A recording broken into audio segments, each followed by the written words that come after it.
Injili ya Marko imesema katika Marko 16 kuanzia 15 hadi 20. Kasome nyumbani.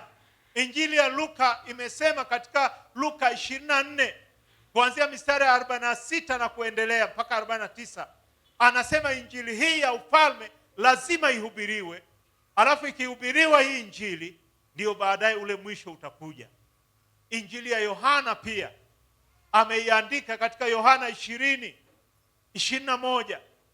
Amezungumza kwamba kama vile Baba alivyonituma nami nawatuma ninyi. Kwa hiyo wapendwa, tumetumwa, tumeagizwa na mbingu. Yesu mwenyewe ametuagiza, na baada ya kulisema jambo hili akapaa zake kwenda mbinguni. Kwa hiyo kwa sisi ambao ni wa Afrika ambako huwa tunafuatilia, babu amesemaje kabla hajaondoka? Babu amesemaje kabla hajafa? Bibi amesemaje? Baba wakati anaondoka, jamani, kuna yeyote mwenye ujumbe? Ameacha wosia. Wosia aliotuachia Yesu ndio huu, kwamba inatakiwa muwe mashahidi wangu. Katika injili ya Matendo ya Mitume anasema, Matendo ya Mitume 1:8 kuanzia mstari wa 4, alisema msitoke mpaka mmejazwa nguvu ya Roho Mtakatifu. Na watu wamejaa Roho Mtakatifu, na watu tunanena kwa lugha, au sio? Na kama tunanena kwa lugha, ina maana injili Roho Mtakatifu huyo tumepewa ili kwamba tukawe mashahidi. Kwa sababu katika mstari wa 8, Matendo 1:8 anasema mtapokea nguvu akiisha kuajilia juu yenu huyo Roho Mtakatifu, nanyi mtakuwa mashahidi wangu kuanzia pale Yerusalemu. Wakati Roho anashuka walikuwa Yerusalemu, lakini angekuwa anashuka hapa Nyasaka, Roho Mtakatifu ama Yesu angesema mtaanzia pale Nyasaka Center ambako ndio sehemu natoka, alafu mtaenda Uyahudi wote, Tanzania yote, alafu mtaenda na Samaria, nchi zinazozunguka ndio zinawakilishwa na Samaria, alafu mtaenda mpaka miisho ya nchi. Mtaenda Ulaya, mtaenda Marekani, mtaenda Asia, mtaenda Australia, kwenye mabara yote, hata maeneo ambayo ya mbali na ya karibu. Tumetumwa ili tuende sisi, ili tuwe mashahidi. Mungu ametuamini. Jina la Yesu barikiwe. Mimi naamini kuna kizazi hapa kitatakiwa kwenda kuhubiri injili, kikahubiri injili Ulaya, maeneo ambayo ndio waliotufikishia wale wamishonari. Tunaambiwa sasa makanisa yamekufa, makanisa yamekuwa maholi ya kucheza mambo ya social mambo ya kijamii. Watu wanafanya mambo ya ovyo ndani ya yale majengo yaliyokuwa maarufu kama makanisa yenye nguvu sana. Jina la Yesu barikiwe. Sasa watu hao watatoka wapi? Watatoka hapa. Ndio maana lazima tuanze Yerusalemu, na tukitoka Yerusalemu tuende Uyahudi, Tanzania yote. Lazima tuwe na mtazamo wa nchi. Msibaki kuwa tu watu wa kushughulika na Nyasaka. Lazima tufikirie kwenda Shinyanga, tufikirie kwenda Mara, mkoa wa Mara, twende maeneo ya Tanga kwa wenzetu wale. Lazima tukawaambie habari za Yesu, na Mungu anatuamini, na Mungu anasema ana imani na sisi. Kwa kuwa anatuamini, tusimwangushe Mungu wetu. Tufanye mpaka Mungu aseme hawa ni watu wazuri, wanafunzi wangu waaminifu, mawakili wema. Baadaye atuambie sasa, kwa kuwa mmekuwa waaminifu kule duniani, njooni mkairithi nchi ambayo nimewaandalia. Baadaye atupe thawabu, baadaye atubarikie. Jina la Yesu barikiwe. Kwa hiyo watu wa Mungu, mbingu inatutaka tukashuhudie. Lakini sio tu mbingu. Siku ya Ijumaa nilikuwa hapa nikawa nasimulia hadithi ya yule tajiri na maskini Lazaro. Katika kipindi cha kitabu cha Luka sura ya 16, Biblia inasema Lazaro alikuwa maskini, mtu fulani ambaye kwa kweli kwa hali ya kawaida anaonekana mtu wa shida sana. Jina la Yesu barikiwe. Lakini alimpata Yesu, alimpata Mungu. Tuhubiri injili, tusibague. Tuhubiri hata watoto wa mitaani, tuhubiri hata wale ambao kwa kweli ni vibaka, ambao wameshindikana, walevi wa madawa ya kulevya na kadhalika. Hao wote Mungu anawathamini. Roho ya mwanadamu ina thamani kubwa, haiwezi kulinganishwa na kitu kingine chochote. Sema amina. Lazima tuwafikie watu hao, lazima tuwaambie habari za Yesu. Lazaro akafa, na yule tajiri ambaye alikuwa anaponda maisha, anaponda raha, anajisikia mtu ambaye kwamba nina kila kitu, sasa anajisikia vizuri, yule bwana naye akafa. Wote wakajikuta wako kuzimu. Na zamani kulikuwa na maeneo mawili huko kuzimu. Kuna maeneo ya mateso. Sawa, kabla Yesu hajafa kulikuwa na watu ambao hawatendi haki, wanaenda kwenye eneo la mateso, lakini huko kuzimu.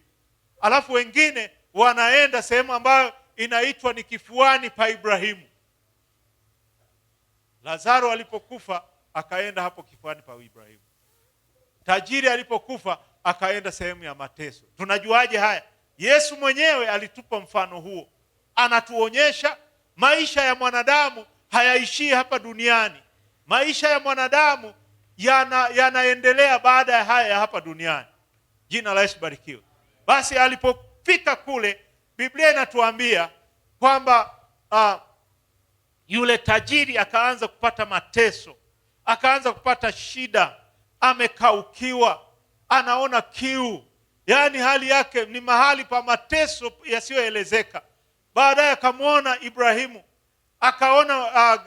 akamwona Lazaro kifuani pa Ibrahimu. Ikabidi uzalendo umshinde wa kuvumilia kwenye yale mateso. Akasema, baba Ibrahimu, kwa sababu kuna kaumbali, na Biblia inasema kuna eneo, kuna shimo kubwa hapo katikati ya huku tuliko Ibrahimu anasema na kule ambako wateswao wako. Akasema, baba Ibrahimu, naomba ukamtume Lazaro, nateseka hapa, angalau achovye hata kidole chake aniburudishe ulimi wangu, nimekaukiwa. Hivi umeshawahi kukaukiwa ukasuffocate? Yani unajisikia kufa, angalau ungepata nani? Sasa ni maelezo ambayo siwezi nikaelezea kwa sababu mimi sijafikia hayo, sijapata, lakini naonyesha ni mahali pa mateso makali sana. Ibrahimu akamwambia, mwanangu, haiwezekani. Lakini we duniani si ulikuwa unaponda raha? Acha Lazaro aburudike. Ni kama jamaa ana yale mawazo ya kuwa bosi duniani. Umtume Lazaro, anaagiza na Lazaro aendelee kuwa mtumwa wa kutumwa.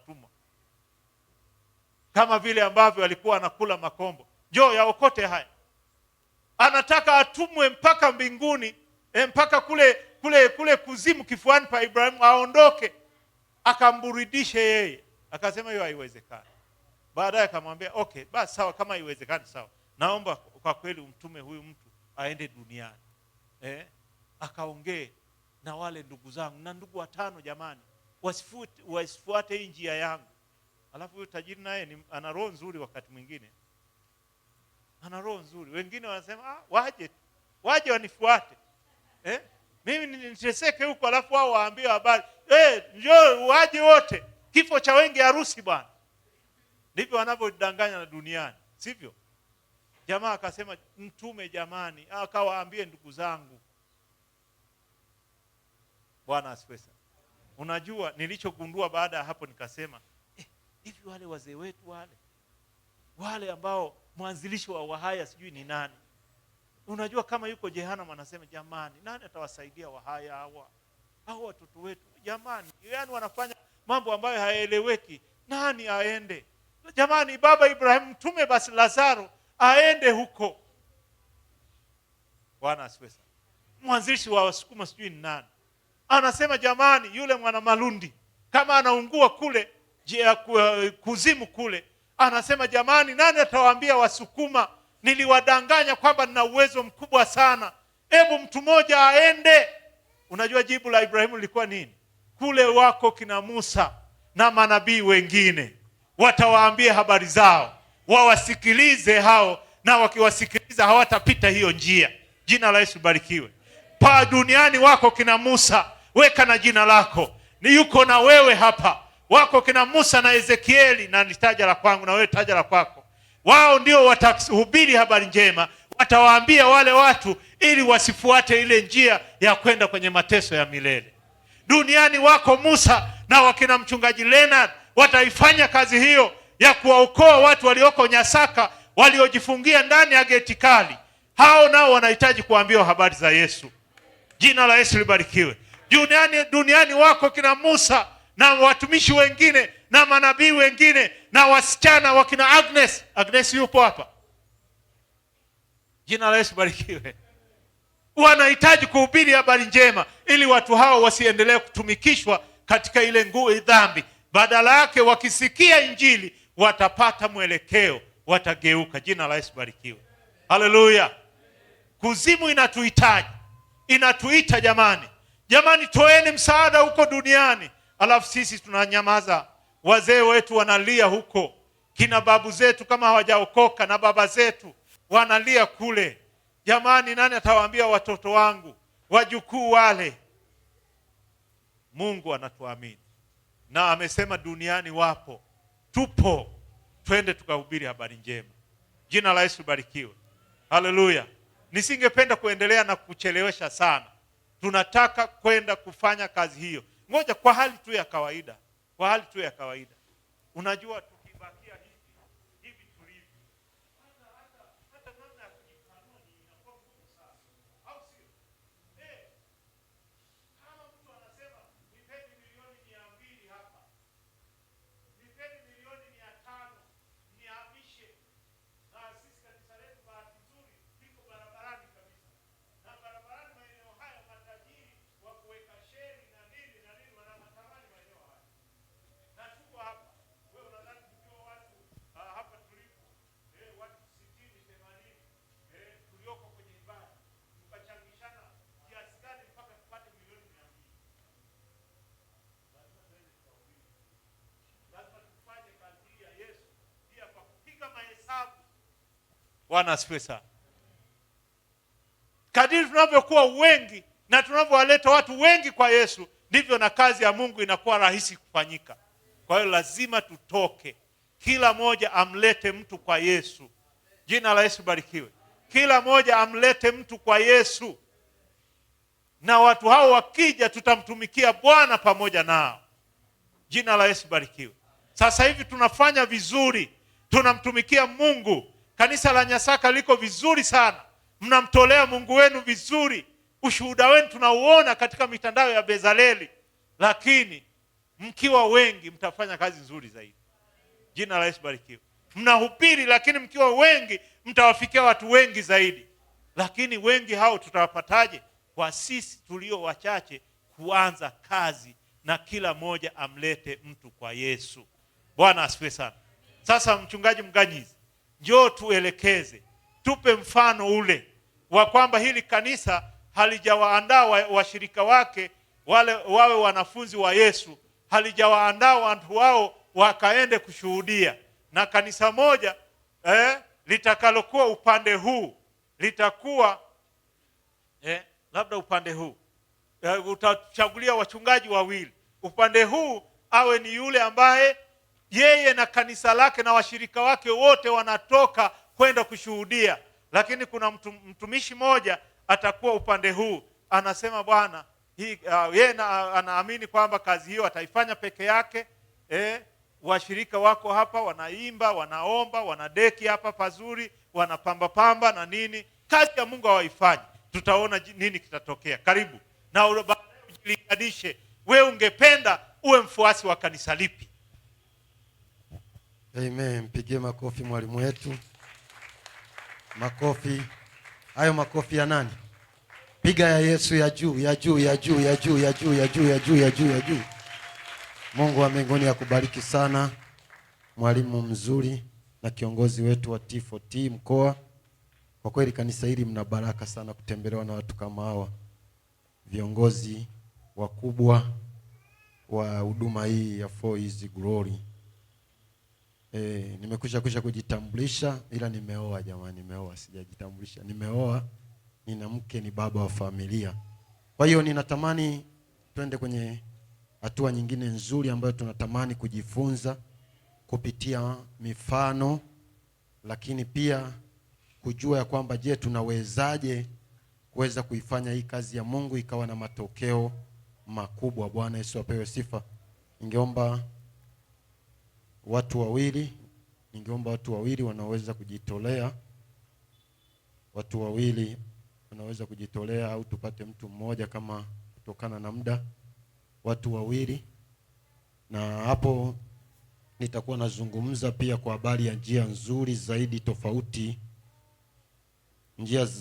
njia nzuri zaidi tofauti ya T4T unayoweza kuitumia ili kuzalisha watu wengi zaidi. Pointi yangu itakuwa imejikita kutoka kwenye kile kitabu cha Timotheo wa pili, ile sura ya pili. Timotheo wa pili, ile sura ya pili. Nitapata msomaji atanisomea kwa haraka zaidi. Natamani twende haraka kutokana na muda wetu. Kile tulichofundishwa mahali hapa ikawe sehemu ya utekelezaji. Bwana Yesu apewe sifa. Katika Timotheo wa pili, kuna mtu amepata? Ndilo andiko letu kuu tunalolisimamia pia kwenye T4T. Sisi tumerithishwa na sisi tunarithisha. Bwana Yesu apewe sifa.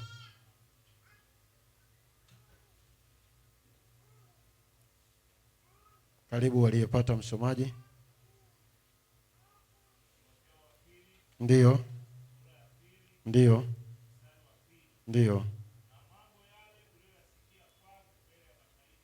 Na mambo yale uliyoyasikia kwangu mbele za mashahidi, hayo uwakabidhi watu waaminifu watakaofaa kuwafundisha na wengine. Hayo uwakabidhi watu waaminifu watakaofaa kuwafundisha na wengine. Bwana Yesu apewe sifa sana. Nadhani yale tuliyosikia toka mwanzo aliyoyazungumza mchungaji Moto na mimi ninayokuja kuyazungumza, katika haya wewe pia unapaswa uwafundishe wengine ambao watayafanyia kazi ili kuendelea kuuzidisha ufalme wa Mungu. Bwana Yesu apewe sifa sana. Kwa hiyo katika njia nzuri zaidi hizi ambazo tutaziona kwenye T4T, njia mojawapo ya kwanza itakuwa ya kumsikiliza Roho Mtakatifu. Katika hii kazi ya ushuhudiaji, kazi ya kuwaleta watu kwa Yesu, hebu fanya kwa kumsikiliza Roho Mtakatifu. Katika ile Matendo ya Mitume sura 16 na ule mstari wa 6 mpaka wa 8, tunaona juu ya hao watumishi wa Mungu walivyofanya kazi kwa maongozo ya Roho Mtakatifu. Katika kumsikiliza Roho Mtakatifu atakuongoza ni wapi, ni mahali gani, na utaweza kuifanya kazi ya Mungu ipasavyo kwenye eneo hili la ushuhudiaji. Tuna muda mfupi, tutaenda kwenye eneo la mfano mzuri utakao tusaidia ili kuweza kulizalisha, ila napita kwenye njia nzuri zitakazotusaidia. Lakini kwenye kipengele kingine ni kipengele cha washirikishe wasioamini imani yako. Unaweza ukawashirikisha watu wale ambao bado hawajaelewa au kutambua juu ya huyu Yesu wewe uliyempokea, kwa kuwaeleza juu ya shuhuda ambazo Yesu amekutendea, kwa kuwaeleza juu ya ambavyo Yesu anaweza ponya, kwa kuwaeleza juu ya vile ambavyo Yesu hapendi mtu hata mmoja apotee. Katika hayo yote inaweza ikawa ni sehemu ya kuwafanya watu waje kumpokea Yesu Kristo. Kwa hiyo katika ili eneo la kushirikisha watu imani yako linaweza likawa ni sehemu kuu. Watu wengi wanasema kwamba nitaendaje kushuhudia na hali sijui neno. Na T4T inatufundisha kwamba mtu anapokuwa tayari ameokoka, atusubiri akue ili ndio aende, bali anakuwa huko akiwa anaenda. Sasa hii inatuonyesha wazi ya kwamba kupitia mavuno yale tunayokuwa tumeyaleta, lakini sisi pia tunakuwa sehemu ya kuwafanya wale wawe sehemu pia ya kuendeleza ufalme wa Mungu. Bwana Yesu apewe sifa sana.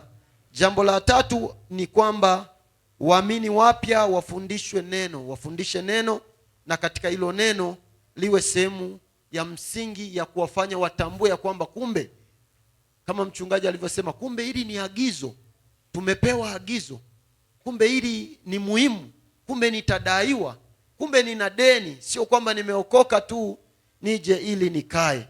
Mtu mmoja akawa anatoa kisa kimoja, anasema kuna mahali watu walikuwa wameokoka, lakini walikuwa hawaelewi ya kwamba inawapaswa pia kwa ajili ya kuwafikia wengine ambao hawajaokoka. Sasa akaokoka Masai mmoja.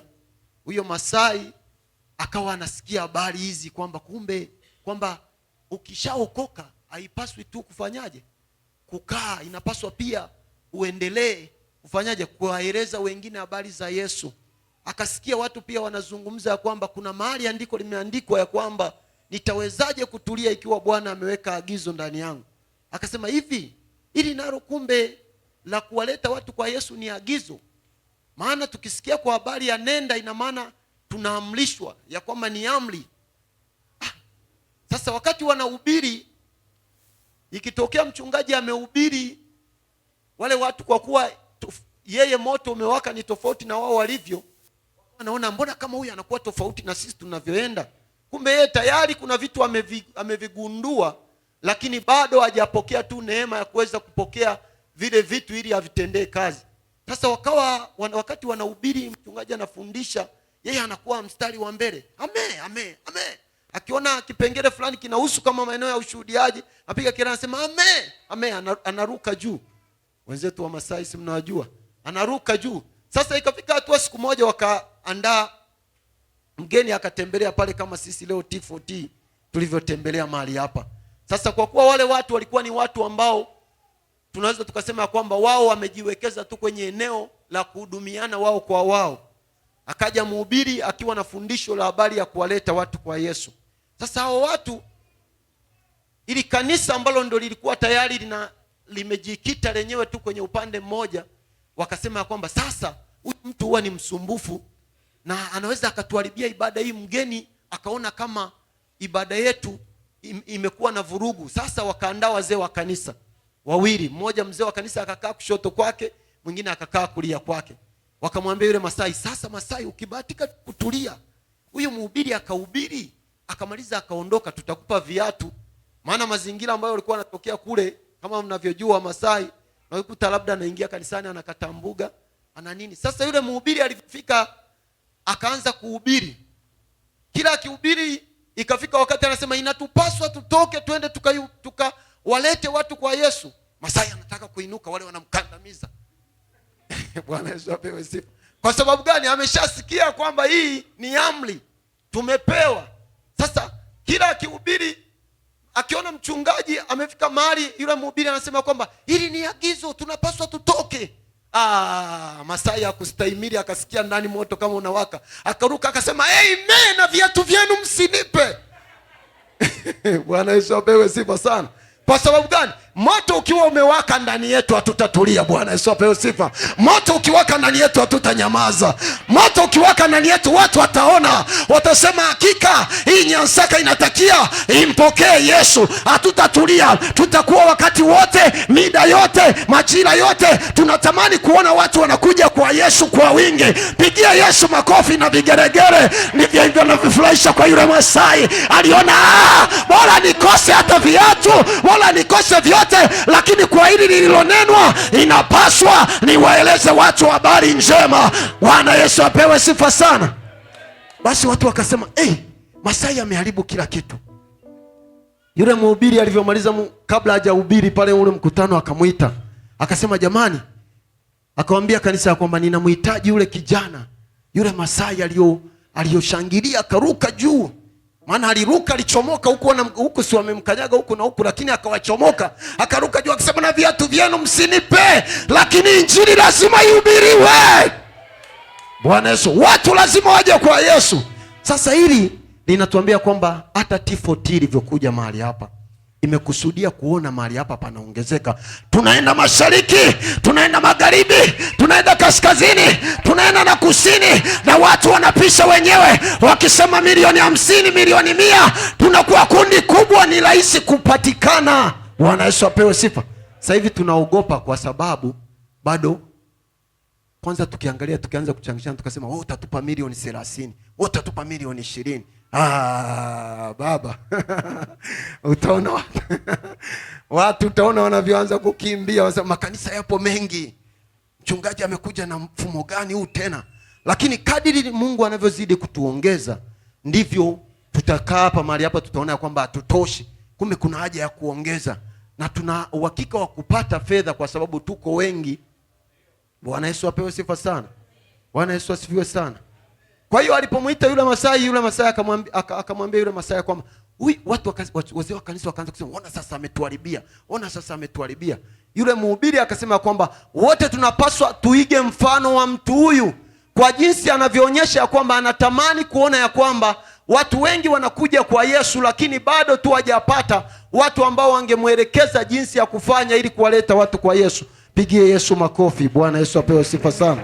Kwa hiyo katika hayo machache ninatamani nikueleze juu ya huu mfumo au mfano mzuri ambao unaweza ukatupa matokeo katika kile tunachotamani kwenda kukifanya. Tuna njia mbili ambazo tunazitumia kwenye huduma hii ya T4T. Kuna njia mbili ambazo tutatumia kama mfano. Katika alama za kuhesabu tuna alama inaitwa alama ya kujumlisha. Wangapi wanaijua alama ya kujumlisha?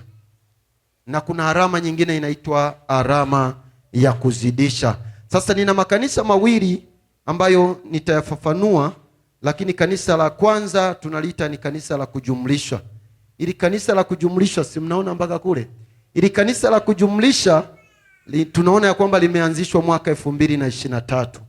Sasa katika huu mwaka wa 2023 kanisa hili lina mtu mmoja ambaye ndiye mtendakazi. Mtu mmoja ambaye ana wajibu wa kushuhudia, ana wajibu wa kuhubiri, ana wajibu wa kuombea, ana wajibu wa kuwatembelea washirika. Huyu mmoja ambaye ndiye mchungaji ambaye ameanza hili kanisa la kujumlisha. Sasa huyu yeye